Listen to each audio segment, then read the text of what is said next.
ഇന്ന് നമ്മൾ കാണാൻ പോകുന്നത് 2025 പുറത്തിറങ്ങിയ ഋഷഭ് ഷെട്ടി കഥ എഴുതി സംവിധാനം ചെയ്ത കാന്താര ചാപ്റ്റർ 1 എന്ന കന്നഡ മൂവിയാണ്. 2022 പുറത്തിറങ്ങിയ കാന്താരയുടെ പീക്കൽ വേർഷനാണ് കാന്താര ചാപ്റ്റർ 1. സിനിമയുടെ തുടക്കത്തിൽ കുട്ടിക്കാലത്ത് ശിവയാണ് കാണിക്കുന്നത്. ശിവയുടെ അച്ഛൻ കാട്ടിലേക്ക് പോയ ശേഷം പെട്ടെന്ന് അപ്രത്യക്ഷമാവുന്നത് കണ്ട് ശിവ ശരിക്കും ഞെട്ടിപ്പോവാണ്. തന്റെ അച്ഛൻ എവിടേക്കാണ് പോയതെന്ന് ശിവ അവന്റെ അങ്കിളിനോട് ചോദിക്കുന്നു. അപ്പോൾ അവർ ഒരു സ്റ്റോറി പറയുന്നു. വർഷങ്ങൾക്ക് മുമ്പ് ഈശ്വരഗണങ്ങൾ കാവൽ നിൽക്കുന്ന സ്ഥലമായിരുന്നു കാന്താര. ഈ കാന്താര കാടിനടുത്തായി ഒരു കദംബ സാമ്രാജ്യമുണ്ടായിരുന്നു. ആ സാമ്രാജ്യത്തിലെ രാജാവായിരുന്നു വിജേന്ദ്ര. അദ്ദേഹം വളരെ ക്രൂരനാണ്. എല്ലാ ദിവസവും അയാൾ ജനങ്ങളെ ഉപദ്രവിക്കുമായിരുന്നു. അടുത്ത സീനിൽ കാന്താര കാട്ടിലെ കുറച്ച് ആളുകൾ മീൻ പിടിക്കുന്നതിനിടയിൽ ഒരു പെൺകുട്ടിക്ക് വെള്ളത്തിൽ നിന്നും ഒരു കല്ല് കിട്ടുന്നു. ആ കല്ലിൽ തൃശൂലത്തിന്റെ സിംബൽ ഉണ്ടായിരുന്നു. അതുകൊണ്ട് അവർ ആ കല്ലിനെ ദൈവമായി കാണുന്നു. ആ സമയം വിജേന്ദ്ര രാജാവ് അവിടേക്ക് വന്ന് കുറച്ചുപേരെ ക്രൂരമായി കൊന്ന ശേഷം ബാക്കിയുള്ളവരെ കൊണ്ടുപോയി അവരുടെ രാജ്യത്ത് അടിമകളാക്കി പണിയെടുപ്പിക്കുന്നു. അത് കഴിഞ്ഞ് വിജേന്ദ്ര കടലിൽ സ്നാനം ചെയ്തുകൊണ്ടിരിക്കുന്ന സമയത്ത് ദൂരെ ഒരു വൃദ്ധൻ മീൻ പിടിക്കുന്നത് കാണുന്നു. അത് കണ്ട് വിജേന്ദ്രയ്ക്ക് ദേഷ്യം വരുന്നു. അയാളെ പിടിച്ചു കൊണ്ടുവന്ന് ഉപദ്രവിക്കുന്ന സമയത്ത് അയാളുടെ കയ്യിൽ കുറച്ച് സ്പൈസസ് കാണുന്നു. ഈ സ്പൈസസ് എവിടെ നിന്നാണ് ലഭിച്ചതെന്ന് രാജാവ് ചോദിക്കുന്നു.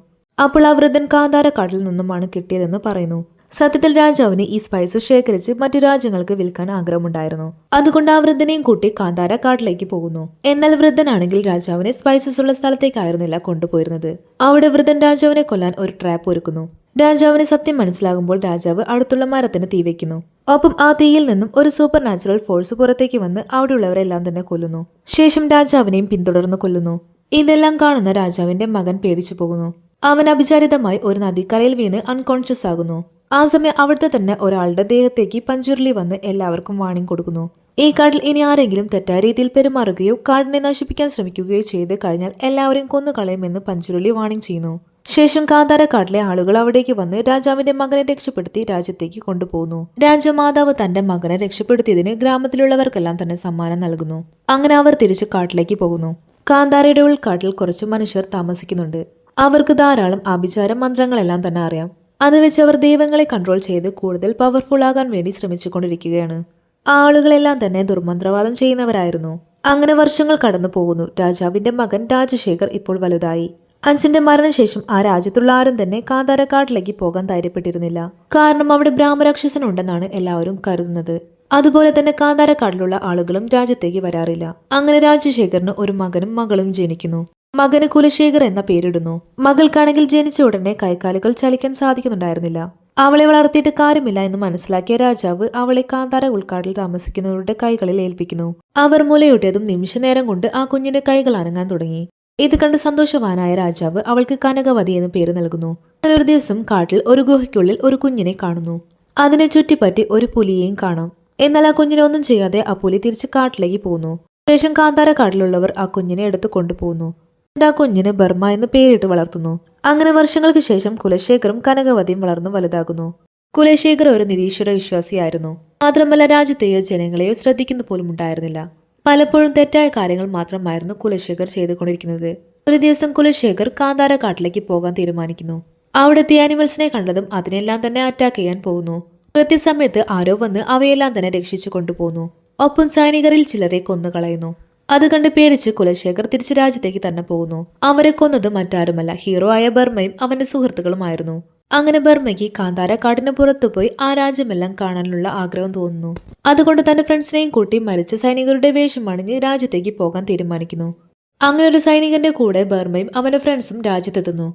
അവിടെ കുറച്ച് മനുഷ്യർ ദുരിതം അനുഭവിച്ച് ജോലി ചെയ്യുന്നത് കാണുന്നു. അത് പണ്ട് രാജാവ് കാന്താര കാടിൽ നിന്നും കൂട്ടിക്കൊണ്ടുപോയ മനുഷ്യരായിരുന്നു. അങ്ങനെ അവിടെ വെച്ച് ബർമ്മ കനകവതിയെ കാണുന്നു. അവളെ കണ്ടതും ബർമ്മയ്ക്ക് ഒരുപാട് ഇഷ്ടം തോന്നുന്നു. ആ സമയം അടുത്തുള്ള തേനീച്ചക്കൂട്ടിൽ കല്ലുകൊണ്ട് തേനീച്ച എല്ലാവരും തന്നെ കുത്താൻ തുടങ്ങുന്നു. ഉടനെ ബർമ്മ കനകവതിയെ തുണി കൊണ്ട് മറച്ച് അവളെ സംരക്ഷിക്കുന്നു. അവളും ബർമ്മയെ കണ്ട് ഒരുപാട് ഇംപ്രസ്സായി.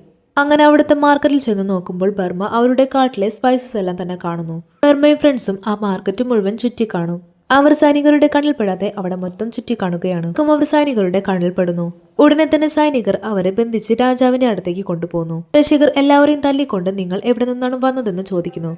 അപ്പോൾ അവർ കാന്താര കാട്ടിൽ നിന്നുമാണ് വന്നതെന്ന് പറയുന്നു. അത് കേട്ടതും കുലശേഖറും അവിടെയുള്ളവരെല്ലാം തന്നെ ഷോക്കാകുന്നു. ഉടനെ കുലശേഖർ അവരെ കൊന്നുകളയാൻ ഉത്തരവിടുന്നു. ഇതറിഞ്ഞ കുലശേഖറിന്റെ അച്ഛൻ രാജശേഖർ അവരെ വധിക്കുന്നത് തടയുന്നു. രാജ്യത്തിന് എന്തെങ്കിലും അപകടം സംഭവിക്കുമോ എന്ന് രാജശേഖർ ഭയന്നിരുന്നു. അതുകൊണ്ട് അവരെ വിട്ടയക്കാൻ രാജശേഖർ പറയുന്നു. ഇത് കേൾക്കുന്ന കുലശേഖറിന് വല്ലാതെ ദേഷ്യം വരുന്നു. കാരണം താനാണ് രാജാവെങ്കിലും എല്ലാം തന്നെ അച്ഛന്റെ കൺട്രോളിലാണ്. എന്തു തന്നെ ചെയ്താലും അത് ചെയ്യരുതെന്ന് പറയുമ്പോൾ കുലശേഖരന് ദേഷ്യം വരുന്നു. അങ്ങനെ അവരെ കാന്താര കാട്ടിലേക്ക് വിടാതെ അവരെ ജയിലിൽ തന്നെ ബന്ധിപ്പിക്കുന്നു. അതിനുശേഷം അവിടെ ബൂബ പേപ്പ എന്ന് പറയുന്ന 2 വ്യക്തികളെ കാണിക്കുന്നു. അവർ അച്ഛനും മകനുമാണ്. അതുപോലെ അവർ ബോർഡിൽ സാധനങ്ങൾ വിദേശത്തേക്ക് ട്രേഡ് ചെയ്യാറുണ്ട്. ബൂബയ്ക്ക് ജയിലിലുള്ളവരെ കുറിച്ച് ഡൗട്ട് വന്ന് അവൻ ജയിലിലുള്ളവരെ കാണാൻ ചെല്ലുന്നു. അവർ കാന്താര കാട്ടിൽ നിന്നുമാണ് വന്നതെന്ന് അറിയുമ്പോൾ ബൂബയ്ക്ക് ശരിക്കും പേടിയാകുന്നു. അവൻ പേടി കൊണ്ട് സിഗരറ്റ് വലിക്കുന്നു. അതിന്റെ സ്മെല്ലാണെങ്കിൽ ബർമ്മയ്ക്ക് ഒട്ടും തന്നെ ഇഷ്ടമായില്ല. അവൻ തന്റെ കാട്ടിലുള്ള കഞ്ചാവ് പോലെ എഫക്റ്റ് കിട്ടുന്ന ഒന്ന് അവന് വലിക്കാൻ വേണ്ടി കൊടുക്കുന്നു. അത് കഞ്ചാവിന്റെ തന്നെ പവർ ഉള്ളതായിരുന്നു. ബൂബ അത് വലിച്ചതും അവന് വല്ലാതെ മത്ത് പിടിക്കുന്നു. ശേഷം അവൻ അത് ട്രേഡ് ചെയ്യാമെന്ന് വിചാരിക്കുന്നു. ബർമ്മ തന്നെ വിട്ടയക്കുകയാണെങ്കിൽ ഈ ഡീലിന് സമ്മതിക്കാമെന്ന് പറയുന്നു. മാത്രമല്ല അവർക്ക് ആവശ്യമായ സ്പൈസസ് എല്ലാം തന്നെ നൽകാമെന്നും പറയുന്നു. അങ്ങനെ ബർമ്മയ്ക്കും അവിടെ കച്ചവടം ചെയ്യാൻ ആഗ്രഹം തോന്നുന്നു. എന്നാൽ അതിനുള്ള അനുമതി കനകവതി നൽകണം. എന്നാൽ മാത്രമേ അവർക്ക് അവിടെ കച്ചവടം ചെയ്യാൻ സാധിക്കുകയുള്ളൂ. കനകവതി ആണെങ്കിൽ ബർമ്മയിൽ ഇംപ്രസ്സായി അവിടുത്തെ കച്ചവട രീതികളെല്ലാം തന്നെ പറഞ്ഞു കൊടുക്കുന്നു. ശേഷം അവരുടെ ദേശത്ത് കച്ചവടത്തിനുള്ള അനുമതി നൽകുന്നു. അങ്ങനെ ബർമ്മ നാട്ടിൽ ചെന്ന് ഒരുപാട് സ്പൈസസ് കളക്ട് ചെയ്ത് ഇവിടെ കൊണ്ട് വന്ന് വിൽക്കാൻ ആരംഭിച്ചു. അങ്ങനെ ദിവസങ്ങൾ കഴിയുന്തോറും കച്ചവടം കൂടി വന്നു. അതിൽ നിന്നും അവർക്ക് ഒരുപാട് കത്തിയും വാളും സാധനങ്ങളും എല്ലാം തന്നെ കിട്ടുന്നു. അതുമായി അവർ ഗ്രാമത്തിൽ ചെല്ലുന്നു. ഇതെല്ലാം കാണുന്ന ഗ്രാമവാസികൾക്ക് ഒരുപാട് സന്തോഷമാവുന്നു. ബർമ്മ കച്ചവടത്തിനിടയിൽ കനകവതിയുമായി കൂടുതൽ അടുക്കുന്നു. അവർ ദിവസവും കാണുകയും സംസാരിക്കുകയും ചെയ്യുന്നു. അങ്ങനെ അവർക്കിടയിൽ പ്രണയം തോന്നി തുടങ്ങും. ഒരു ദിവസം കുതിര രക്ഷപ്പെട്ടു ഓടുന്നതിനിടയിൽ ബർമ്മ അതിനെ കൺട്രോൾ ചെയ്ത് പറഞ്ഞുവിടുന്നു. കനകവതിയെ കുതിരയുടെ അടുത്തു നിന്നും ബർമ്മ രക്ഷപ്പെടുത്തുന്നു. ഇതും കൂടി ആയപ്പോൾ അവർക്കിടയിലെ ബന്ധം സ്ട്രോങ് ആകുന്നു. അങ്ങനെ ബർമ്മയെ അവളുടെ മന്ദിരത്തിലേക്ക് കൂട്ടിക്കൊണ്ടുപോകുന്നു. അവിടെ വെച്ച് അവർ സ്നേഹത്തോട് സംസാരിക്കുകയും താനും കൂടി കാന്താരക്കാട്ടിലേക്ക് വന്നോട്ടെ എന്ന് ചോദിക്കുന്നു. എന്നാൽ ബർമ്മയാണെങ്കിൽ അതൊരിക്കലും പോസിബിൾ ആകില്ല എന്ന് പറഞ്ഞു പോകുന്നു. അങ്ങനെ അവരുടെ കാട്ടിലെ സ്പൈസസ് എല്ലാം തന്നെ തീർന്നു പോയത് കാരണം ബർമ്മയും ഫ്രണ്ട്സും കൂടെ കൂടുതൽ സ്പൈസസ് കളക്ട് ചെയ്യാൻ വേണ്ടി ഉൾക്കാട്ടിലേക്ക് പോകാൻ തീരുമാനിക്കുന്നു. അവിടെ വെച്ചവർ ഒരു പുലിയെ കാണുന്നു. അതിനെ കണ്ടതും എല്ലാവരും ഭയന്ന് പുറകിലേക്ക് നീങ്ങുന്നു. എന്നാൽ പുലി ആരെയും ഒന്നും ചെയ്യാതെ ബർമ്മയുടെ അടുത്തേക്ക് വന്ന് അവന്റെ കണ്ണുകളിലേക്ക് തുറച്ചു നോക്കുന്നു. അപ്പോൾ പുലിയുടെ കണ്ണുകളുള്ള തിളക്കം ബർമ്മയുടെ കണ്ണുകളിലേക്ക് പോകുന്നു. സത്യത്തിൽ ബർമ്മയുടെ പുറകിലായി ദൈവത്തിന്റെ സിംബലുള്ള ഒരു കല്ല് കാണാം. അതുകൊണ്ടാണ് പുലി ഒന്നും ചെയ്യാതെ പോയതെന്ന് ബർമ്മ കരുതുന്നു. ഉടനെ അവർ ആ പുലിയെ ഫോളോ ചെയ്ത് അതിന്റെ പിന്നാലെ പോകുന്നു. അങ്ങനെ അവർ ആ കാടിന്റെ ഉൾക്കാട്ടിലേക്ക് പോകുന്നു. അവിടെ വെച്ച് ബർമ്മയ്ക്കും അവന്റെ ഫ്രണ്ട്സിനും വിചിത്രമായ സൗണ്ട് എല്ലാം കേൾക്കുന്നു. അതുപോലെ ആ സൗണ്ട് അവർക്ക് താങ്ങാൻ പറ്റാത്ത അത്രയും കൂടുതലായിരുന്നു. എവിടെ നിന്നാണ് ഈ സൗണ്ട് വരുന്നതെന്ന് അറിയാനായി ബർമ്മ മുകളിലേക്ക് നോക്കുന്നു. അപ്പോൾ കുരങ്ങനെ പോലെ ഒരുപാട് ആനിമൽസിനെ കാണാം. അതിനെല്ലാം തന്നെ തല്ലി ഒടിച്ച് അവർ കാട്ടിലേക്ക് പോകുന്നു. അങ്ങനെ അവർ ഡീപ്പ് ഫോറസ്റ്റിലേക്ക് എത്തിയപ്പോൾ കടബ ട്രൈബ് ആളുകളെ അവർക്ക് കാണാം. അവരെല്ലാവരും തന്നെ ബ്ലാക്ക് മാജിക് ചെയ്യുന്നവരാണ്. അവർ ബർമ്മയെയും ഫ്രണ്ട്സിനെയും ഉപദ്രവിക്കാൻ വരുന്നു. അവർ അവിടെയുള്ള ജീവികളെല്ലാം തന്നെ കൺട്രോൾ ചെയ്ത് ബർമ്മയുടെയും ഫ്രണ്ട്സിനെയും അടുത്തേക്ക് അയക്കുന്നു. ഇത്രയും അധികം ആനിമൽസ് അവരെ ആക്രമിക്കാൻ വന്നപ്പോൾ അവർക്ക് എന്ത് ചെയ്യണമെന്ന് അറിയുന്നുണ്ടായിരുന്നില്ല. അങ്ങനെ ബർമ്മയും ഫ്രണ്ട്സും അവരുടെ കെണിയിൽ പെടുന്നു. അവർ ബർമ്മയെ മരത്തിൽ കെട്ടിയിട്ട് കൊല്ലാൻ തീരുമാനിക്കുന്നു. കൃത്യസമയത്ത് തന്നെ പുലി വന്ന് ബർമ്മയെ കൊല്ലാൻ ശ്രമിച്ച ആളെ കൊന്ന് കൊണ്ടുപോകുന്നു. പുലിയെ കണ്ടയുടനെ കടബ ട്രൈബ് ആളുകൾ പേടിച്ച് ജീവനും കൊണ്ട് ഓടിപ്പോകുന്നു. എന്നാൽ ആ ജീവിയുടെ ആക്രമണത്തിൽപ്പെട്ട് ബർമ്മയുടെ ഒരു ഫ്രണ്ട് മരണപ്പെട്ടു പോവുകയാണ്. അവിടെ വെച്ച് കടബ ട്രൈബിലെ ആളുകളെ കുറിച്ച് പറയുന്നു. അവർ പണ്ട് കാന്താര കാട്ടിലേക്ക് വന്ന് കള്ളം പറഞ്ഞ് അവിടെ താമസം ആരംഭിച്ചു. അവർ ബ്ലാക്ക് മാജിക് എല്ലാം ചെയ്യുന്നവരാണ്. അതുകൊണ്ട് അവർ കാന്താര കാട്ടിലെ ശക്തികളെല്ലാം തന്നെ സ്വന്തമാക്കാൻ ആഗ്രഹിക്കുന്നു. അതിനായി അവർ ഭയങ്കരമായ ദുർമന്ത്രവാദമെല്ലാം ചെയ്ത് കാടിനെയും മൃഗങ്ങളെയും എല്ലാം തന്നെ നശിപ്പിക്കുന്നു. അതോടെ ദൈവിക ശക്തി വന്ന് അവരെ കാട്ടിൽ നിന്നും പുറത്താക്കുന്നു. എന്നാൽ അവർ വീണ്ടും കാടിന്റെ ഉൾക്കാട്ടിലേക്ക് വന്ന് അതേ ആഭിചാരക്രിയകളെല്ലാം തന്നെ ചെയ്തുകൊണ്ടിരിക്കുന്നു.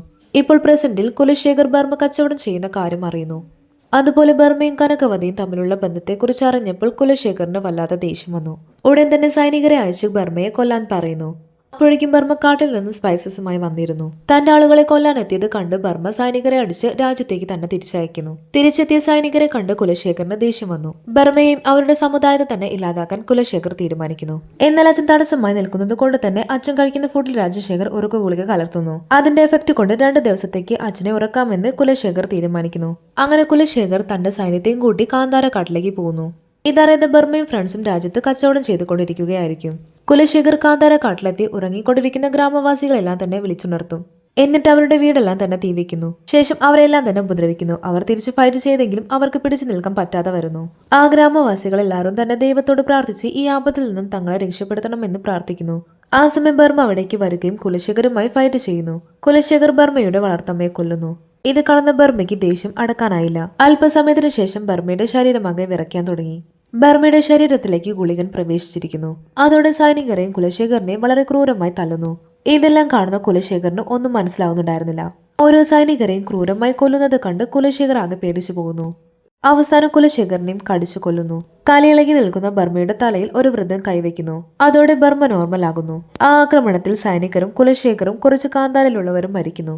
അങ്ങനെ രാജ്യമാകെ ദുഃഖത്തിലാകുന്നു. അടുത്ത ദിവസം രാജശേഖർ സ്വബോധത്തിലേക്ക് വന്ന് തന്റെ മകൻ മരിച്ച വിവരം അറിയുന്നു.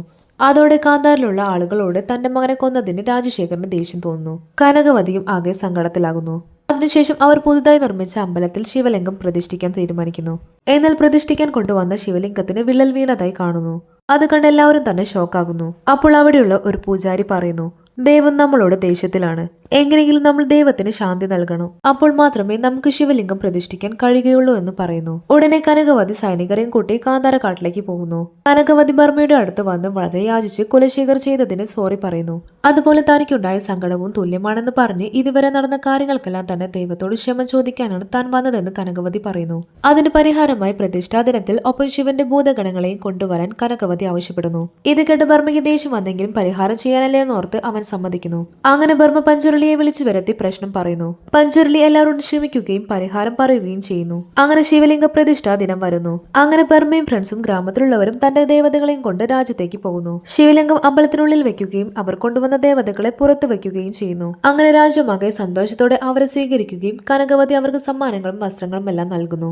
അങ്ങനെ സന്തോഷത്തോടെ ബാംഗ്ര രാജ്യക്കാരും കാന്താരക്കാരും ദേഷ്യമെല്ലാം മറന്നു ഒന്നിക്കുന്നു. ബർമ്മ അവിടെ അടിമകളാക്കി നിർത്തിയ തന്റെ ആളുകളെ മോചിപ്പിക്കാൻ പറയുന്നു. അത് കേൾക്കുന്ന രാജശേഖർ അതിന് സമ്മതിക്കുന്നു. അങ്ങനെ കുറച്ച് ദിവസങ്ങൾക്ക് ശേഷം കാന്താരക്കാട്ടിലെ കുട്ടികൾക്കെല്ലാം തന്നെ അസുഖം ബാധിച്ചിരിക്കുന്നു.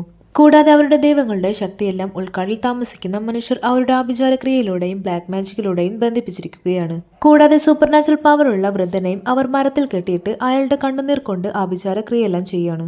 ഇപ്പോൾ തികച്ചും ദൈവികമായ ശക്തിയൊന്നുമില്ലാതെ കാന്താര ജനങ്ങളാകെ വിഷമിക്കുന്നു. സത്യത്തിൽ കനകവതി കടമ്പ ട്രൈബിലുള്ള ആളുകളുടെ കൂടെ ദൈവങ്ങളെ ബന്ധിപ്പിക്കുന്നു. ഇപ്പോൾ ദൈവങ്ങൾ കാന്താര കാട്ടിലില്ലാത്തത് കൊണ്ട് അവിടുത്തെ ജനങ്ങളെ എന്തും ചെയ്യാൻ രാജകുടുംബത്തിന് സാധിക്കും. യഥാർത്ഥത്തിൽ കനകവതിക്ക് ബർമ്മയോട് സ്നേഹമുണ്ടായിരുന്നില്ല. ദൈവങ്ങളെ ബന്ധിപ്പിക്കാൻ അവൾ ഒരുക്കിയ കേണിയായിരുന്നു അതെല്ലാം. കനകവതി ജനിക്കുമ്പോൾ അവളുടെ കൈകാലുകൾക്ക് ശേഷിയുണ്ടായിരുന്നില്ല.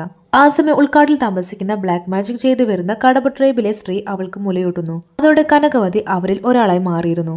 ഇപ്പോൾ കനകവതി അവരോടൊപ്പം ചേർന്ന് ദൈവങ്ങളെ ബന്ധിപ്പിക്കുന്നു. കൂടാതെ ബർമ്മയുടെ മുടിയും നഖവും വെച്ച് ബ്ലാക്ക് മാജിക് ചെയ്യുന്നു. കാന്താരക്കാട്ടിലെ ആളുകളും സൈനികരും ചേർന്ന് യുദ്ധം നടക്കുന്നു. അതിൽ ബർമ്മ തളരാൻ വേണ്ടിയാണ് കനകവതി ബ്ലാക്ക് മാജിക് ചെയ്യുന്നത്.